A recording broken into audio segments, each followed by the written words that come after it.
ஸ்ரீ பேச்சியம்மன் ஜோடி நேயர்களே அனைவருக்கும் வணக்கம். உங்கள் ஜோடி இளமுரு குமரன் பேசுகிறேன்.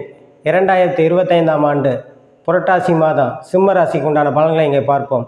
இந்த வீடியோவை சப்ஸ்கிரைப் பண்ணுங்கள், லைக் பண்ணுங்கள், கமெண்ட் பண்ணுங்கள்.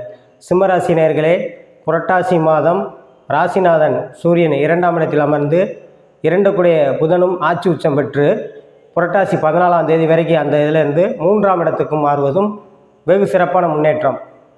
சிம்மராசி நேயர்களுக்கு ஏற்கனவே செவ்வாய் பாக்கியாதிபதி 3இல் அமர்ந்து குரு பார்வையை பெறுவதும் காவல்துறை, மிலிட்ரி, இராணுவம் போன்ற துறையில் இருப்பவர்களுக்கும் இல்லை அரசு துறையில் சார்ந்து இருப்பவர்களுக்கும் நல்ல பொருளாதார உயர்வையும் பதவி உயர்வையும் முன்னேற்றத்தை ஏற்படுத்தும்.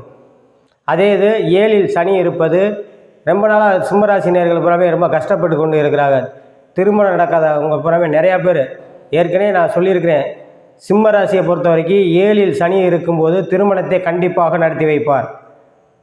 இன்னும் அடுத்த மார்ச் வரைக்கும் உங்களுக்கு 7இல் சனி இருக்குது அப்படின்னா கண்டிப்பாக திருமணம் முடிஞ்சிடும். அதை எல்லளவு சந்தேகமே கிடையாது. அது எத்தனை வயது கடந்தாலும் சரி, இந்த 7இல் இருக்கும்போது கண்டிப்பாக சனி பகவான் திருமணத்தை நடத்தி வைப்பார். அதில் எல்லளவு சந்தேகம், ஆண் பெண் இருபலர் யாருக்காக இருந்தாலும் சரி அந்த யோகம் உண்டு. அதே இது செவ்வாயுடைய பார்வை பெற அரசு துறையை சார்ந்தவர்கள் புறாமே அரசு வேலை முயற்சி எடுப்பவர்களும் ஆண் பெண் இருவருக்குமே வேலை கிடைக்கக்கூடிய யோகத்தை ஏற்படுத்தும். படிக்கும் மாணவர்கள் நல்ல மதிப்பெண் எடுக்கக்கூடியதும், உயர்கல்வி படிக்கும் மாணவர்கள் மாணவிகள் நல்ல மதிப்பெண் எடுக்கக்கூடியதையும் நல்ல மாற்றத்தையும் முன்னேற்றத்தை உண்டாக்கும்.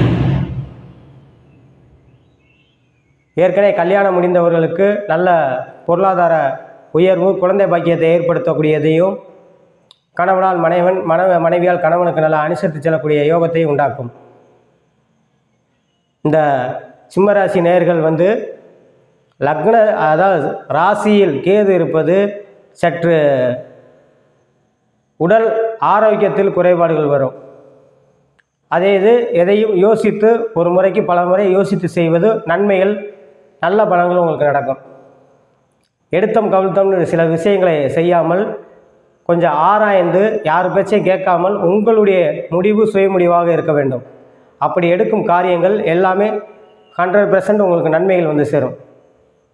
அதே இது 5 8 குரு 11ஆம் இடத்தில் வலுத்திருப்பதும் அடுத்து 12ஆம் இடத்துக்கு மாறுவதும் வெகு சிறப்பான காலம். 11ஆம் இடத்தை பார்ப்பது பிள்ளைகளால் நன்மைகள், பிள்ளைகளுக்கு சுப விரய செலவுகள், சுபகாரியங்கள் நடத்துவது, மனைவியால் நன்மைகள் ஏற்படும். அதே மாதிரி வேலை பார்க்கும் பெண்மணிகள் வேலையில் நல்ல மாற்றங்களும் முன்னேற்றங்களை உண்டாக்கும். சிம்மராசி நேயர்களுக்கு இந்த சிம்மராசி நேயர்கள் லக்னத்தில் கேது இருப்பது சனிக்கிழமை தோறும் விநாயகப் பெருமானுக்கு 2 நல்லெண்ணெய் தீபம் போட்டு பொரியல சக்கரை வச்சு சாமி கும்பிட்டு வருவது, வழிபாடு செய்வது வெகு சிறப்பாக இருக்கும் என்று சொல்லி உங்களிடமிருந்து விடைபெறுகிறேன். ஜோதிட இளமுரு குமரன். நன்றி, வணக்கம்.